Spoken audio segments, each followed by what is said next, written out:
जिसने सर्वप्रथम गुरु को पाया।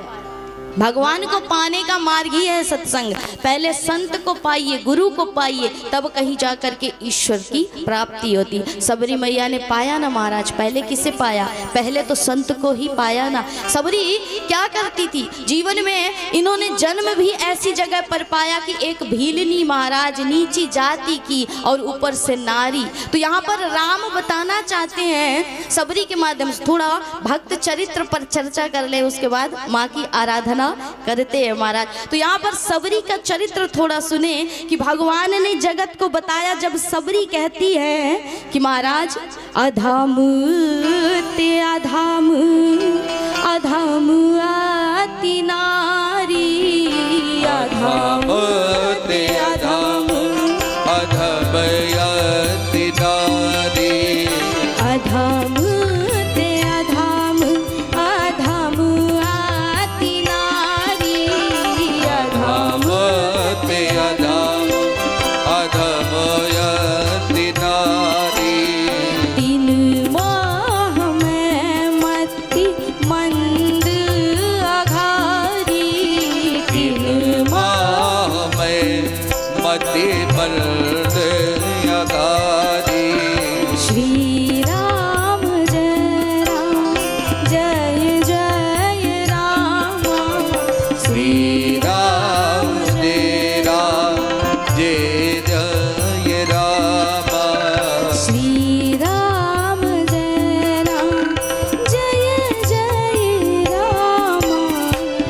बोले महाराज मैं नीच कुल में जन्मी और ऊपर से नारी। महाराज संसार में माना जाता है कि नारी का शरीर सबसे अपवित्र लोग मानते हैं। नारी को कोई भी एक ऊंची दृष्टि से नहीं देखता, हेय की दृष्टि से ही देखता है। लेकिन भगवान क्या कहते हैं? जब सबरी मैया कहती हैं कि अधम ते अधम अधम अति नारी, महाराज मैं नीचे कुल में जन्मी, कोल भीलों के यहाँ, और ऊपर से नारी का ये देह मैंने पाया, तो किस विधि तुम्हारी स्तुति करूं महाराज? ना मैं पढ़ी लिखी, ना मैं ज्ञानी, ना मैं कोई ज्ञान जानती हूँ, ना वैराग्य जानती हूँ, सिर्फ प्रेम है राम मेरे अंदर और कुछ भी नहीं। तो भगवान क्या कहते हैं राम कि माँ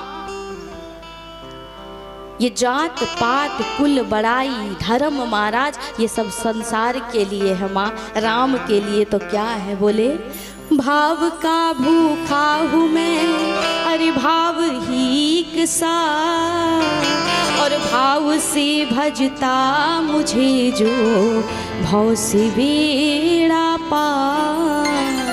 सिर्फ मुझे भाव प्रिय है और भाव से ही मैं मिल जाता हूँ माँ। तो वही सबरी जब नीचे कुल में जन्म लेकर के आती है महाराज, तो सबरी के ब्याह का समय जब आता है तो सबरी ने एक कार्य किया, एक कार्य उसने जीवन में बड़ा अच्छा किया। यदि आपके अंदर दया है, आपके अंदर दूसरे के प्रति पर पीड़ा है, तो समझ लेना ईश्वर अवश्य मिलेगा, एक ना एक दिन ईश्वर अवश्य मिलेगा। बोले महाराज सबरी ने यही किया। जब ब्याह का समय आया तो सबरी मैया ने देखा कि हजारों पशु बंधे हुए हैं। सखियों से पूछा किस लिए लाए गए? तुम्हारे ब्याह में कटेंगे, इनकी बलि चढ़ेगी, तब लोगों का भोजन बनेगा। ऐसे ब्याह को करके क्या करूं महाराज? आज मेरा ब्याह होगा, हजारों की संख्या में इनकी बलि चढ़ेगी, कल मेरी संतानें होंगी, उनके ब्याह में हजारों की संख्या में इनकी बलि चढ़ेगी, कल मेरे वंश में जो मेरे परपौत्र होंगे, पौत्र होंगे, उनके ब्याह होंगे, तो भी इन जीवों की हत्या होगी। इसलिए एक उस जीव को बचाने के लिए, उस बेजुबान जीव को बचाने के लिए सबरी ने एक बार भी विचार नहीं किया मन में कि जब अपनों को छोड़ जाऊंगी, जिन्हें सांसारिक कहते हैं हम, उन सांसारिक अपनों को छोड़ जाऊंगी तो मेरा कौन होगा? तो सिर्फ एक विश्वास रहा मन में कि मेरा राम होगा महाराज। और उस राम की खातिर, उस पर, ईश्वर पर विश्वास करते हुए सबरी ने सब कुछ छोड़ दिया और आधी रात में घर से भाग गई महाराज। संतों के उस पंपा सरोवर के किनारे कुटिया थी, उसमें जा करके एक सघन वृक्ष में छुप करके रहने लगी। संतों की क्रिया को देखती थी सबरी मैया और उन्हें ऐसा लगा कि मानो जिस परिवार को छोड़ करके आई उससे अच्छा परिवार मुझे मिल गया। संत जब नित्य प्रति स्नान के लिए जाती तो सबरी मैया उस रास्ते को सवारती, उस रास्ते को बुहारती महाराज। सुंदर पुष्प चुनती और ला करके संतों की कुटिया के सामने रखती। एक दिन अब धीरे धीरे उम्र भी बढ़ा तो एक दिन ऐसा हुआ कि संतों ने इन्हें देख लिया।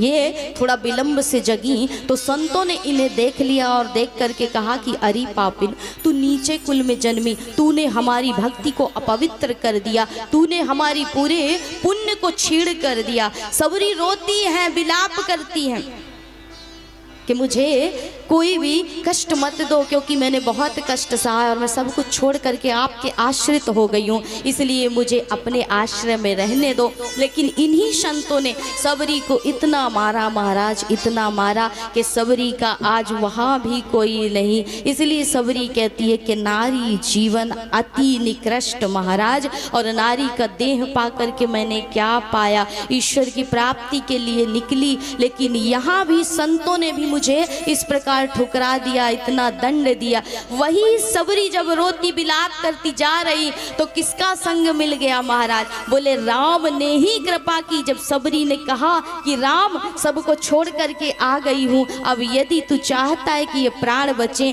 तो अब तू ही माध्यम बन करके आ। तो कहा जाता है कि जीवन में सारे रास्ते बंद हो जाएं तो भी आशा का एक दीप जलने दीजिए, उम्मीद की उस आखिरी दीप को बुझने मत दीजिए। और सबरी मैया के जीवन में शायद उम्मीद का वही आखिरी दीप नहीं बुझा कि आज मतंग ऋषि सामने से आए और कहा, देवी कौन हो तुम?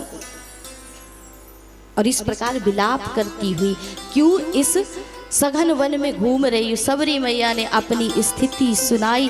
तब इन्हीं मतंग ऋषि ने, जिनको सबरी मैया ने कहा, जब मतंग ऋषि ने कहा कि तुम हमारी कुटिया में रहो, हम तुम्हारे पिता और तुम हमारी पुत्री बन के रहोगी, महाराज आप पर भी लोग उंगली उठाएंगे, संसार कलंक लगाएगा, क्या सह पाओगे? तो एक भगवान के भक्त को बचाने के लिए यदि मुझ पर कलंक भी लगता है सबरी तो कोई बात नहीं, तू मेरी कुटिया में रह। और मुझे इतना विश्वास है कि राम मुझे मरने के बाद मिलेंगे, लेकिन सबरी को राम जीते जी मिलेंगे महाराज।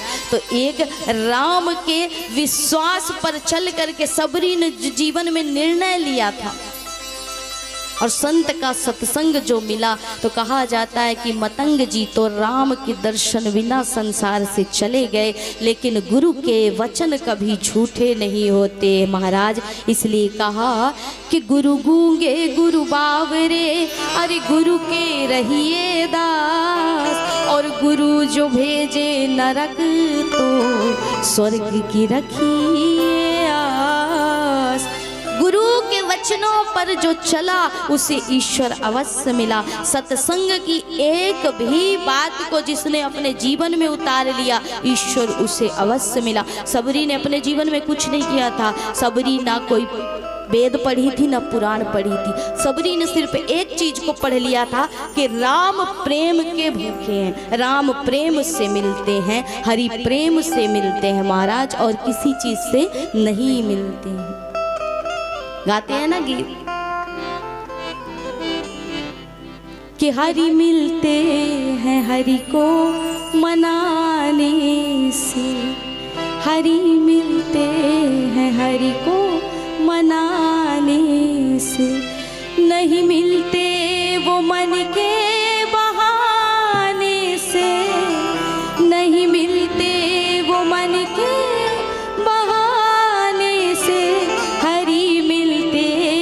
हरि को मनाने से, हरि मिलते हैं हरि को मनाने से, हरि मिलते हैं हरि को मनाने से, हरि मिलते हैं हरि को मनाने से, नहीं मिलते वो मन के बहाने से, नहीं मिलते वो मन के बहाने से, नहीं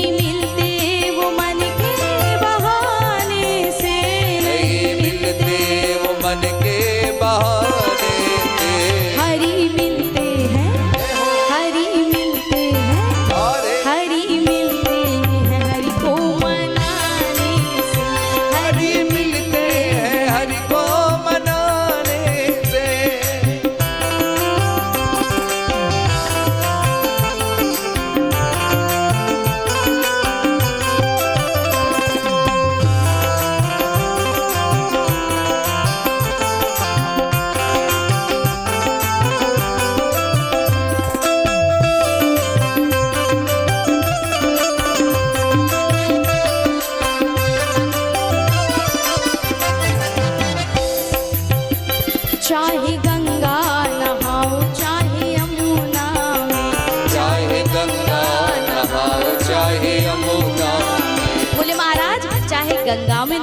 चाहे यमुना में नहाइए, क्या ईश्वर इस देह से मिलेंगे? जिसका जिससे संबंध ही नहीं वो मिलेगा कैसे महाराज? भगवान का संबंध किससे है? बोले आत्मा से, परमात्मा का संबंध है आत्मा से। और गंगा किसे धोएगी? तन को धोएगी, तो मन को तो धोती नहीं है। इसलिए क्या कहा?